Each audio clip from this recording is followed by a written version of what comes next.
Here we are, day 2 Beermageddon. I'm joined with Kremated. How are you guys doing? Very well, thank you. Very good. Good time? Brilliant, absolutely brilliant. Crowd fantastic. Everything that I wasn't expecting has come together, and we've had an absolutely amazing time on stage today. Excellent. We saw you a couple weeks ago when you tore up the New Blood stage, obviously at Bloodstock. Absolutely. Tell us about that, your experience. That was quite scary. Wasn't expecting too much. I thought we were going to be playing in this small tent, and suddenly we turned up and there was this like arena-sized, massive. I don't know. It was absolutely unreal. I got very excited. Literally fell over when I saw the size of it. That was that whiskey. I think I needed a few whiskies to actually go and It was play great watching something your like that. reaction to that, actually, because I've been at a few Bloodstocks and I was kind of prepared for the New Blood stage that there used to be, that the big like square white thing, and I walked up the back and I went, where's the New Blood? Yeah. What? Walked in there and went, fuck yeah. Yes! And I had to completely rethink my attitude to the gig. I've been kind of rehearsing it in my head for weeks, thinking, oh, that's that stage and that's that layout, and I'm going to do this and do that, and the sound's going to be there and that, and then like, bloody hell. And yeah, it kind of caught me off guard, but it was better. Everything about that stage is just more better than it's ever been now. Really glad that they revamped it, and we got to, we didn't christen it, but we helped christen it. Yeah.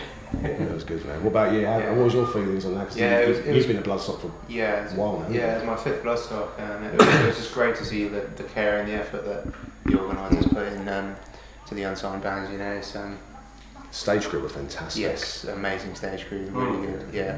Yeah, John Tech was an absolute diamond. Yeah. That's how it is. Gumby there, one of the techs there, he actually used to play bass for us. that was nice. Yeah, that was good. I suppose it gives you like the feeling and the sense of almost like a main stage appearance where you've got everyone sort of, got to get the drums right, got to get this right, and then you guys take to the stage after the intro. So. Yeah, it's kind of like go out there, hit it as hard as possible. It doesn't really matter. The mind over matter thing was more of a case of, okay, right, we're gonna have this tent. We saw a couple of other acts. My heart sank for them acts because they were so much more worth seeing than even some of the main stage acts. Yeah. Quality on New Bloods, that's astounding. And yet it completely threw me out as well, and I thought, well, if it's a quiet gig, it's a quiet gig. There was one gig I saw in there was like probably not even 200 people, and they must have been absolutely gutted. I thought, what happens if this happens to us? It's like we're gonna have to treat it like another gig. So I went out with no expectations, and suddenly the tent started to pack out, and I thought, what's going on here? The nerves kicked in, and next minute it's all bloody hell. There's loads of people in here now, and I'm going to have to hit this as hard as possible. I think we all had that moment. I mean, I remember at one point when we started the set, I was sort of drumming, and I just sort of looked down for a minute. And like a minute later, I just looked up, and there was about twice the amount of people there was when I first looked. So I was like, oh shit, okay. Sort of we walked on stage with the intro, so looking around going, well, that's not a bad crowd. Like, yes, first song, just in the zone, and then, we got through the first song, big cheer, and the pit, and everything, and I looked around and went, fuck. They were back to the ropes. Yeah. You know, it blew me away, just the amount of support that we got. And, you know, people who hadn't seen us saying, "Oh, I've heard about this band. I'll go and check them out." And then they stayed there. That's a real honour. You know, that we can get a Bloodstock crowd, because that's a very discerning bunch of people. Well, and they liked what we did, and you know, we like Phil said, we delivered the best we could, and you know, hard as we could, and yeah, they liked it, and we got a good response, and it was a fantastic show. Yeah. Well, it's the first time we had actually seen you perform as well. Obviously, we had listened to your music. It was obviously Jim plays it on his show, so it was a case of it's one of the bands we got to check out. And the entire weekend, we didn't actually leave the New Blood tent. It was a case of that's where. I spent most of my time there as well. Yeah. I think out of all the bands I'd circled on the Clash Finder thing, it was pretty much mostly New Blood, apart from Voivod and a bit of Slayer in that. Yeah, Evil Scarecrow. Everything else was just New Blood. Yeah. Amazing bands, especially Diesel King. Amazing. They deserve to be so much bigger than they are. Yeah. Did someone at Crown on their blood stage really good as well, actually? No, I'm not knocking anyone else. It's just Diesel King really, they smacked it so hard. Really did it for me. But yeah, Son of the Crown, Evil Scarecrow, on the other stage. Shrapnel. Did you see Shrapnel? Yes. Yeah. Oh, that's like wow. Yeah. Could aspire to that. Well, let's take it back to the night of the Metal to the Masses final when your name got announced. What sort of rush was that for you guys?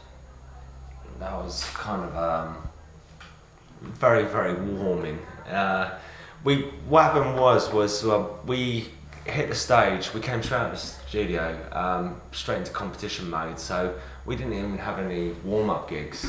I mean, I was absolutely frightened to it on the first gig. I wasn't expecting anything. I thought it's a gig, and I've been out of music for 15 years, and so you can imagine I was absolutely terrified. I look back on footage now, and I look so robotic back then.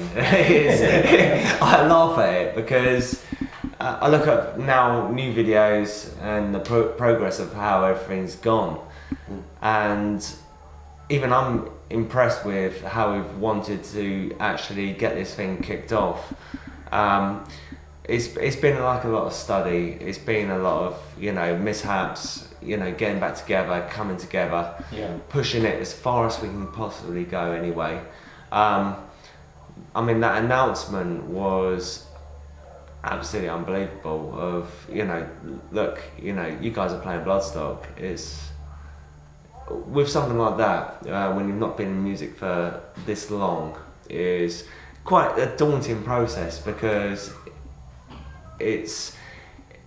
it wasn't so much power trip for me because of like my age and anything else like that. It's more of a case of how do I handle this? How do I take this? I've got so much to juggle as it is.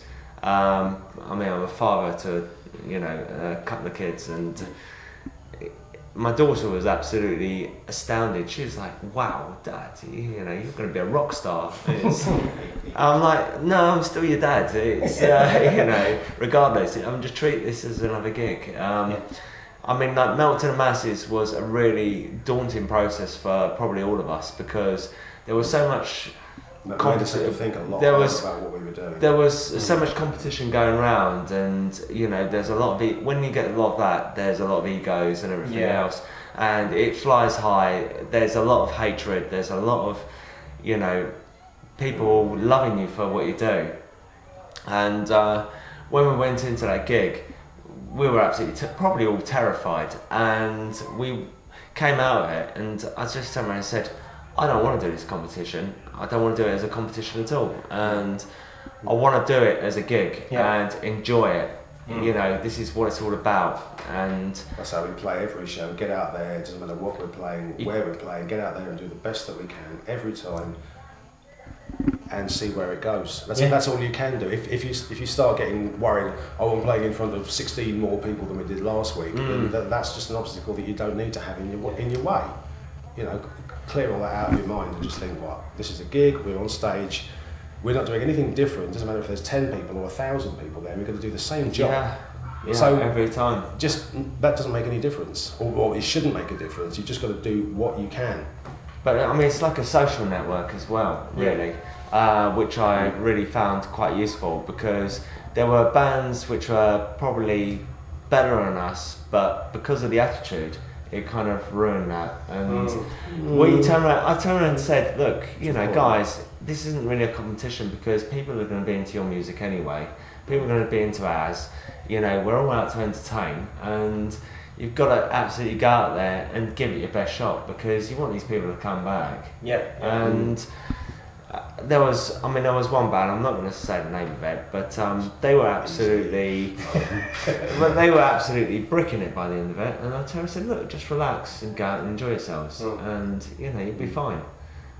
Soon afterwards, they split up. It's just a bit of a shame because I actually really like their stuff. I've got to say, when Simon made that announcement at the Kent final in Gravesend, I was still on one of the chairs on the side of the thing, and I had my little camcorder, and I was videoing Simon, giving all the results and that. And the further down the list, like going up 10, 9, 8, the further up we got, and the more he went down that list, and we hadn't been mentioned yet, it's visibly shaking. 5. What? It's a bit like a countdown, 4. really, isn't it? What? I wish they would just like put a bit of music in. I think that was more frightening. That was more frightening and probably more exhilarating than actually playing the show. Was actually just watching the results and going, "Shit, this is about to get really real." That was the most frightening thing for me. I think, was actually watching the results. The show, I just enjoyed it. I loved that. Oh, it was beautiful. We was on fire. Yeah. I mean, I think I did actually rip at the time. I ended up having a kidney infection on finals, and having to go out and play. But then I had a bit more of a disaster. I actually ripped the muscle in my back as well. So a friend of mine actually came to see the gig. She actually had some painkillers on her, so I actually ended up dosing myself that gig. So apart from like watching everybody wounding each other, like from the mosh pits and headbanging, I ended up sort of like playing this whole set actually in pain, which it wasn't too fun, but I still love that gig. You covered it well. Yeah, it was hard going, but I thought, no, I've got to so drawn through this and Trooper. hit it hard. But I think I couldn't, out of that actual gig itself, I couldn't get out of bed for 2 days afterwards. I was just dying. So obviously Beermageddon, what is in store for the rest of 2013? Oh, crumbs. Finishing writing a new album. Yeah, That's number 1. That's some shows, but yeah. we've got about half the album, about 7 songs now. Yeah, we've got to tweak them and get the rest of it together. Yeah. Make it work. We're going to take our time over this. We're not going to go, yeah, bang an album out. That's pointless. I'd rather people, wait a little and got something of better quality. Yep. The thing that all bands have this problem with writing tunes for a new album and then recording it, and then maybe 6 months down the line when they've been gigging those tunes, I wish we'd that bit we just added, that thing that you did on the drums and I wish we'd have recorded that. And then you listen to the version that was released and now everyone's got, and you're thinking, oh fuck, we could have made that so much better. So we want to kind of get rid of that process and actually start playing some of the new stuff live before we get it on the CD. Do what we can with it. I mean, you're always going to get uncomfortable about what you've previously recorded because you'll always find something wrong with it. But yeah, if we can get a little bit out of that, I mean, maybe only for our own ends, but we'll feel a bit more comfortable about what we've released. There's stuff on Total Warfare. I'm thinking, oh, why didn't I just do that riff there and not there? But at the end of the day, we pushed on Total Warfare, we pushed the songs as far as we possibly could at the time for a first album. It came out so well. Yeah. We worked with what we had in our own capabilities. I mean, in a short space of time as well, to actually put an album together and basically hammer it out, come up with new ideas, scrap ideas at the same time, and basically come up with a completely new product of what we had, was actually quite interesting. I mean, I'm still playing solos, which I'm still toying with ideas at the moment, and that's the idea of it, because at the end of the day, when we go to actually record the album, I'll probably then suddenly be so focused on something and actually then end up writing the actual proper solos and stuff like that. I mean, like at the moment, I'm sort of like playing on a lot of screaming, screeches, and everything else. And I mean, we were writing a song online recently together, and The wonders of the internet. it was really mad. Download idea9.mp3. Hang on. Oh, that's good. But I can't. I'm not going to give any information over that song. But it's going to be absolutely lethal. Some of the stuff we're writing now is. I know the one you're on about. It's going to be a lot more brutal than what we've previously done. If we can get that tune right, there's going to be fucking injuries when we play that one. But we're going to bring a lot of like the old stuff which we originally started out into the music. We might tweak it a little bit. We might not. We're going to toy with it and see how it works. And it's worth doing. We played a few old songs today where we actually first started. So and they went down a really nice. Bash and it was good because a lot of the people who've come to see us at Beermageddon from sort of the Midlands and upwards in the country, and they've only really got they've got the CD, and there's loads of other tracks that they haven't heard or they're not very aware of, and we broke to them out today, and they go, what, new material? Oh, I've never heard this before. Brilliant. We're like, oh, well, we've been playing this for 2 years, but they've never heard it, and the reaction was really encouraging. I think, well, okay, this has got legs. Okay, let's record them. So, pulling stuff out. And there's a couple of bits in the set that I wrote like 20 years ago, and I just thought, that's a really good riff, and recorded it onto cassette and just forgot about it, and I just stuck out. So that's a really good. Put it with that chorus, bam, song. Yeah. Done. And it's stuff from the 80s I've just dug out. Never recorded it, but. Yeah, it's all come together. Yeah, I mean, there's like in some of the material, there's riffs older than me and Marcus. Well, you are our babies. Surrogate children of the band. Yeah. Children of the game. But I think that works. I think in a way that really works because it's fresh ideas on old ideas, and that's what. But because we've all got different influences as well, Marcus is into his death metal, Jimmy's into his hardcore, Pete's into his like old school punky kind of discharge. I'm into stuff like Exodus, Testament.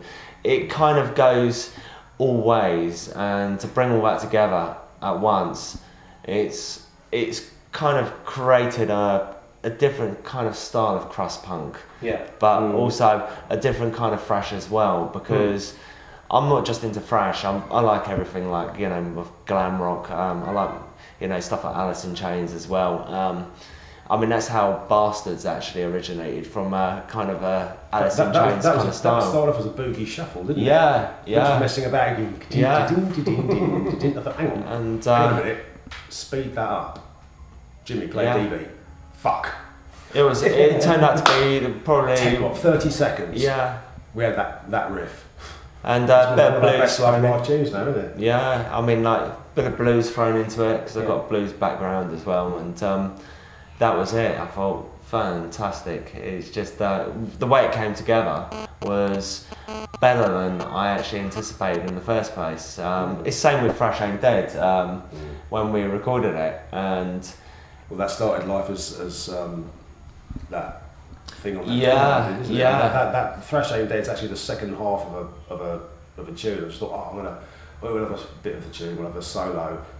I know, let's have a riff change, bam. And I thought, that riff is too good to be part of something else. I'm going to make that the main riff of this tune. And then Thrash Ain't Dead appeared, and I wrote some lyrics for it. And fuck. Why did I want to waste that riff on a part of another tune? And I can make it the feature of that, and it's become our best loved song and the one that gets played most on the radio. And it's the back print on our t-shirts, and it's become like a. And it's the one that causes the most injuries in the pit. Crazy guitar solos that even I struggle to play. That's why I let you have that one, because when we're still sharing the solos, I mean, you get the ones where you like flying off, you just go mental. Yeah. And I'm a lot more structured. I've got more sort of planned out. you hit the solo and you hit the screams and the squeals or the dive bombs and that. And the contrast is brilliant. We're such different players. We can make it really stand out. It turns it from nice to kind of completely, absolutely insane, atrociously insane. I mean, a guy turned around and said to me today after the kick, he goes, "Your fingers, I couldn't even see them, they were going so fast." I turned around and said, "That's alright, I don't even know what I'm playing half the time." I just turned around and said, "I just pick an area and hit it as quickly as possible." So it was quite entertaining. It's just that, but it's trying to catch up on myself constantly on things like that because it's so insane. It's like I have to practice and practice and practice and practice and then practice some more and then practice some more and then hope for the best, and it still never pans out quite right. But that's a lovely little oxymoron, isn't it? You're practicing harder and harder to make it sound more chaotic. So I mean, how can I make this more wrong? I think it just comes out wrong. It's a good way to work. Yeah, it's just don't concentrate on getting things right. Concentrate on making them sound a little bit unnerving. Yeah, I mean, to be honest, as riffs that I've put it like that, mechanised bloodbath where it goes fast. That riff is so shit that I think probably no one's recorded that riff because they just went, oh, that's rubbish, and everyone else who even thought of it just rejected it, and I thought, no, I'm going to make that work. And it's the most basic, simple, rubbish riff, but it just brings the whole thing to life, and that is, I think it's probably the best riff I've ever. Yeah. Well, my favourite riff I've ever written. I mean, how more basic can you get? Does it work? Yeah. If it can work, then I hope you've done it. Yeah, I think it works. Obviously, you mentioned you guys are now working on your new album. Were you looking at sort of like early to mid 2014 for release, or probably about mid, because I mean I've just started in a new job, and I've just moved as well. Yeah. It's We've just had basically we've had a lot of Yeah. setbacks throughout the year. Sort of like I've had a lot of financial stuff, which I'm sort of like now nearly near the end of actually sorting, and then I can actually put the full bill on an end actually into the album itself. It's just because I run a business on top of everything. It just means that I've always got some kind of financial security at the end of the day. It's a bit like everybody else, but that's what makes it more interesting, because it's going to give us an album that we can actually take more time on recording financially, because we can then space it out quite a lot more than going in, recording 3 days on an album and having the finished product at the end of it. Yeah. I'd rather actually go in and say, right, we'll do track by track. Anything we're not happy with, we can go back and we can go back over it, sort of like refresh it or anything like that. Up to a point, I've got to say, I think one of the strengths of recording that Total Warfare CD was we went in there and we knew we had limited money and limited time, and it was raw and it was rough, and I kind of wanted it to sound a bit like, I wrote mistakes into the tunes. Yeah. There are actually purposeful mistakes on that album that I wanted them in there. Like you listen to little things like I don't know, name any band from the 80s, like I don't know, say early Sodom, and there'll be certain traits that say every time Sodom did a fill on the first two albums, it would go like a bit about 17 beats, not 16, and there'd always be little slip ups in there. And I kind of liked the idea of just taking some of those little mistakes and weirdnesses and actually just building them into the tunes. It's kind of an authentic little thing. Yeah. Like mechanised bloodbath, like the way that it stops and then suddenly you've got a virtually inaudible like guitar that sounds like a wasp in a Stellacan. Yeah, just kind of, it was all like mimicking the bad production of people who had no money back then, and I thought, well, yeah, great, and we're going to sound raw anyway because we can't afford to record a proper bloody album. So went up to Crow's Nest, hammered it out in 3 days, and it sounded brilliant because it was just so rough, but it worked. Yeah, I mean, some of these bastards. I rewrote the solo completely. I mean, my brain was like mush, and I've got him on video. It was absolutely mental. It was just like I felt, sorry, I want it to actually now sound wrong. And so that's how I did it. And Wrong's good. Thrash Ain't Dead, same again. I just thought, Actually, I really like that. Really dirty, and it's absolutely sounds wrong because I did it literally back to front of what I originally did it, and that really surprised me because when I actually heard the end result to that, the recording, I thought I actually like that a lot more. Yeah. It just came out right because originally Thrash Ain't Dead had dive bombs and this and that, and it just wasn't panning out. And I thought, sod it, let's just go out and do something really messed up. I mean, the outro of that song, it's like a harmonical slide, and I did that in one of the sessions we did, and it just fitted, and I thought I'm going to keep that there. That's how some of the best bits of songs will come out with any band, is when you're just messing about and Yeah. I've got this really stupid idea. Oh, hang on, do that again. It just gave it a really evil cringe to it. Well, it's like at the how end many of it. times we'll be working in the studio and you'll ask me to play like a certain type of beat over one of your riffs. Yeah. But because we don't necessarily have the same reference points, I'll play something that's not quite what he wants. Yeah, and I'll But go, then- no. Oh, hang on. Yeah, it works. Yeah. Every time. Yeah. So what Phil was saying earlier about, we've got death and black metal, crust punk, old thrash, more rocky style, more hardcore. If we were all die-hard thrashers with the same attitude, Wouldn't we work. wouldn't be the same band. No. We've got to have all those influences, and we've got a kind of not like a plan. We've got a basic sound that I kind of want to project, but taking all those influences in just makes it better because it's things that you wouldn't expect. Not even necessarily writing riffs or drum patterns. It's just that it's feel. Yeah. I'm more about the feel of it. I mean, I don't care what the riff is within certain respects. If it feels right, if it sounds right, you don't go, oh yeah, I don't like that album because the production shit. No, fuck the production. How does it go in your face? Yeah. What is the sound that you hear? What does it do to your head? Yeah. Don't listen to it with a bassist attitude or whatever. Just what does that sound do to you? That's how I like things to come out in the end. I want feel. It's one of the things which I've always done is put an album on within a first few seconds. If the hair on the back of my neck started to stand up, I'm like, this is going to be a rush. This is going to be one hell of a rock. Get the neck braces out, so I'm going to need it. Yeah, I actually did that here. I bought Fallen Fates album last night, and I put it on in the car earlier, and it made all the hairs in my neck stand up. All of a sudden, I thought, wow, that's just absolutely amazing. It's all the people that are actually coming in and playing these gigs. There's so much talent out there. It's not scary. It's so welcoming. Boris Stampede, they absolutely smashed Bloodstock. I remember the first time I heard Bullroof Stampede. I just was fuck. Yeah. This band I'm putting together. What was it? That 3 CD set. Yeah, Bloodline. Put out. Yeah, Bloodline. That's it. Disc 1, track 1. Boris Stampede. I'll give this a listen in the car. Put it on.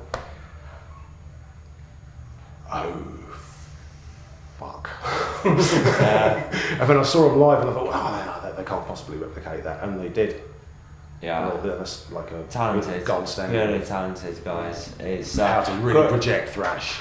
I mean, they've become great They're friends as shrapnel. well. So we've done quite a few gigs with them now, and I'll tell you what, it's every time we all go out together, it's like a wall of crushing metal. It's nothing I can actually say to anything bad about it because the crowd seems to be tearing the shreds out of each other and just enjoying it because it's like one band after the next. It hits you in the face. You get one band up, they hit you really hard. Next band gets up, you think, it's going to calm down. No, it's going to hit you some more, and then you get another band up, and we did that at the Red Line, didn't we? It was Fallen Fate, Bullriff, Kremated. Every band just went. It was lethal. The crowd were exhausted. Yeah. Yes, it is good. I felt a bit bad for Fallen Fate actually because we tired them out so badly that they went on stage and they played a cracking set, and everyone was just like, I want a drink. I think one of the scenes which I witnessed at Bloodstock It was the track before you did Thrash Out Dead. Bastards. Yeah, the guy came out and he was just like battered and bruised. He was actually, his nose was bleeding. Yeah. And then you and us, you did like a little bit of speaking, thanking Jim, thanking the Pandemonium guys, and you went, Thrash is not dead, and he just went, I'm going back. He said, boom, straight back in. He was like, you see his girlfriend stood beside him going,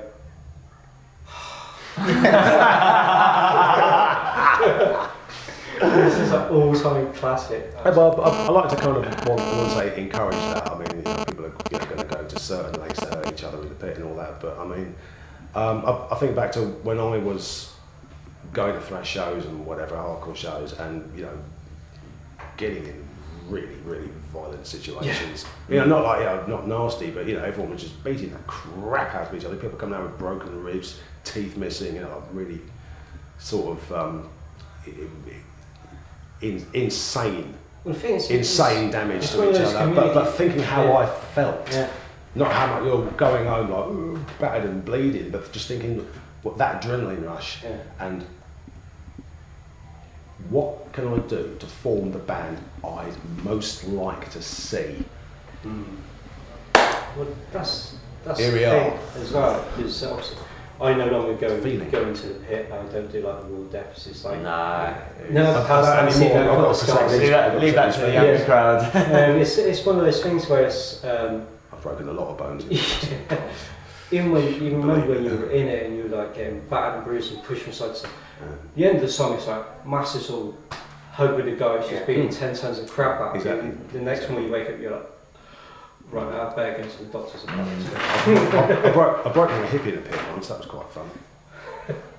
I got knocked out about. Yeah, did my pit. I've done my pit. Hang on, I can't fucking get I've been- it was onslaught. Was it onslaught at the Clarendon? I broke my hip, and I've done 7 of my fingers, 2 teeth, 3 ribs, broken nose, lots of dummy ankle. So you're a bit accident prone then. Yeah, I know. Yeah, put it down to youthful exuberance, and I really like this one. Ouch. I love seeing people do that though. It's almost like you think, oh yeah, end of a song, people go, ah! But it's almost more interesting to see how people react while you're actually playing it. If you get applause after a tune, people are going to clap, a certain degree for how much they like it. But if they're actually getting involved while you're playing it, I think that means a lot more. Yeah. You know what I mean? Just you see people, it's like crowd participation without all the, repeat after me. Well, you're throwing the energy into the crowd. Yeah. The crowd are then throwing their energy back at you. It feeds us, And then you're like, it's that level of being. It's like feedback, really, isn't it? Yeah. You've got to have that The rapport with the feedback crowd. for a band is seeing what the crowd's reaction is. It's bringing the band to the stage really. Yeah. It's amazing feeling because it's just. I mean, at Bloodstock, I think I just thought, okay, this crowd's not doing much. Let's start trying to cheer them up some more, and They didn't need much cheering up. it just got them working a little bit harder, and it worked. So it's just like trying to get into that audience in the first place because they're all standing there. And I think, no, you guys have got to start working for it. That's what makes it more fun. And then I called the Wall of Death. I mean, next thing. What? Fucking hell! I've got to see this. I mean, there was a great massive Goliath kind of guy. It built like a brick shithouse, and I saw bodies just flying up in the air everywhere. I was watching. He had this funny knack of he was just sort of doing his own thing. He wasn't being particularly like arms and legs everywhere, but people just seemed to fall over when they were near him. It was good. Yeah, he bought me a pint afterwards. Oh, I really like your gig, man. I like what you were doing down there. Amazing. Fucking hell. That's a great show. Thank you so much for taking time out and chatting with us today. Thank you for inviting us. Thank you. Really looking forward to the new material and looking forward to catching you guys on stage at another time as well. We'll see what 2014 brings us, eh? Full Thrash Assault, that's our first festival day next year. Oh yeah. I think I'm going to get more neck braces on order for next year. I'm going to need them. Excellent. Thank you very much, guys. Thank you very much. Pleasure. Thanks a lot, mate.